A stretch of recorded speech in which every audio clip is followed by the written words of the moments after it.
اسی کتاب کے اندر اکرام اللہ نیازی نے اپنے بیٹے کے حوالے سے جو صفحے لکھے ہیں، صفحہ نمبر 9 میں انہوں نے ایک واقعہ لکھا ہے کہ میں انگلینڈ جا رہا تھا تو عمران اپنی فرمائش لیے آ گئے اور کہا کہ بابا جان انگلینڈ سے میرے لیے کاؤ بوائے کا سوٹ اور ایک عدد بیٹ لے کے آئیے گا۔ اب واپسی پر جب اکرام اللہ نیازی لکھتے ہیں کہ میں واپس آیا تو میں نے وہ بیٹ بھی لایا، کاؤ بوائے سوٹ بھی لایا، اور جب عمران نے بیٹ دیکھا تو انہوں نے کہا آغا جان یہ بیٹ تو بہت چھوٹا ہے، جبکہ اکرام اللہ نیازی کہتے ہیں کہ وہ بیٹ مناسب تھا ان کی عمر کے لحاظ سے، ان کے قد کے لحاظ سے، لیکن وہ بعد میں بھی بڑے ہونے کے بعد بھی اکثر ہنسی مذاق میں کہتے ہیں یاد ہے بابا جان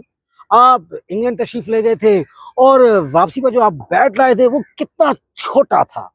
تو اس سے اندازہ ہوتا ہے کہ ان کی سائیکالوجی کیا ہے۔ If you can not succeed with talent then tempt with effort, اور یہی وہ بات ہے کہ بڑی سوچ جو ہے وہ یہاں پر نفسیات جو ہے وہ عمران خان کی